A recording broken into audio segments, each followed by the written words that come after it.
So it was like 3 years ago when we were driving back from a conference, and we had a long road trip, and I feel like on that road trip we spent a great deal of time talking about how we wanted to have our own conference that met certain needs that it just felt like we're missing in Wisconsin. You remember that?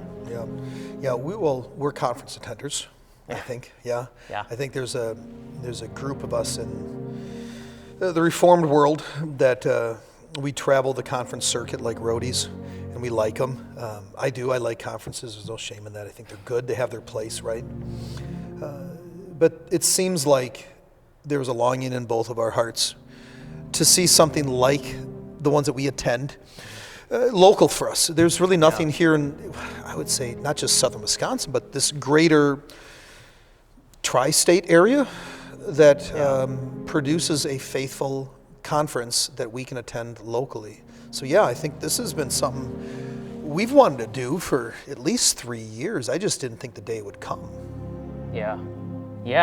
And it's finally here. It's finally spawned. So we want to just kind of explain what it is that we're doing. Sure. So there's a desire in my heart, and I know with yours as well, if we can host something for the greater church that can be a faithful opportunity for like-minded brothers, like-minded churches to get together through singing of the Word, the preaching of the Word, fellowship in the Word, bring out good teaching, good books, and gather together for the purpose of glorifying God. And that's really what the conference is. So the name of the conference is Soli Deo Gloria. The idea here is we want to rally around the cry of the Reformation, right? The 5 solas.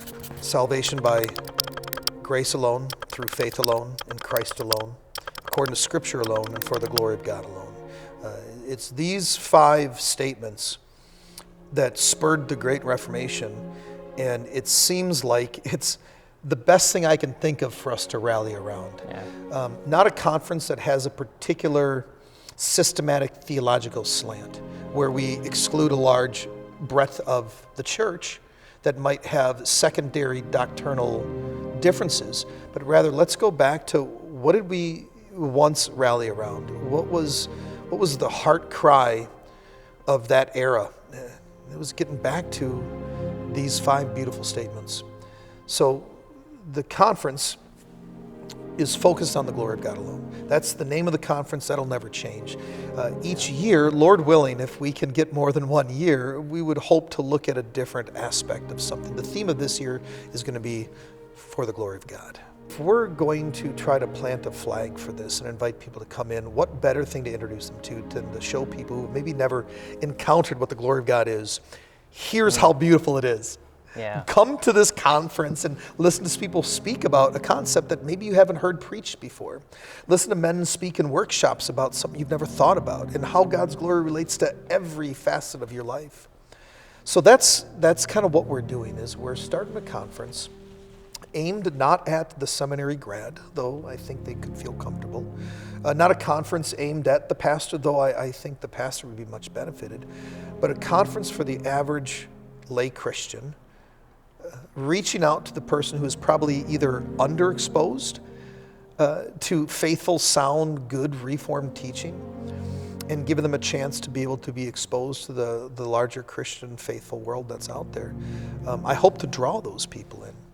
I hope to get under-churched and underserved people a chance to be able to see some of the things that we've seen at our conferences, experience some of the beautiful doctrines and some of the great rich theology that church history has been built upon.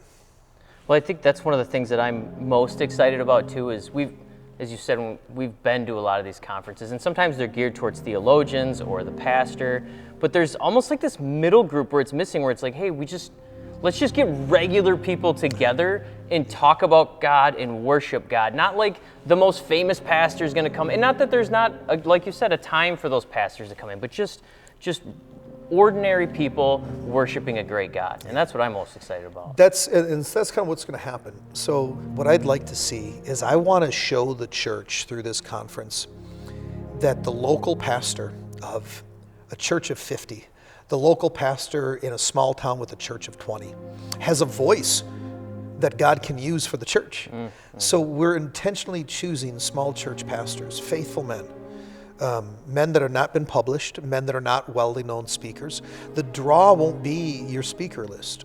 Hopefully the draw will be the fellowship. It'll be the sound teaching. It'll be a chance to sit under men who might be in the same type of church that you have. I want to put them in front of men that labor in front of 30 saints for 40 years. I want to put them in front of sisters who labor with 20 women in women's Bible study for 15 years.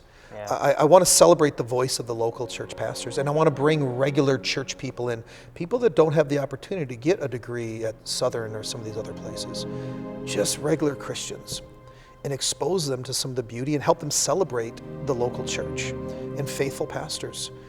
There's a lot of wonderful men out there and women whose voices aren't heard, that God has gifted, and we don't hear them because they're not big draws.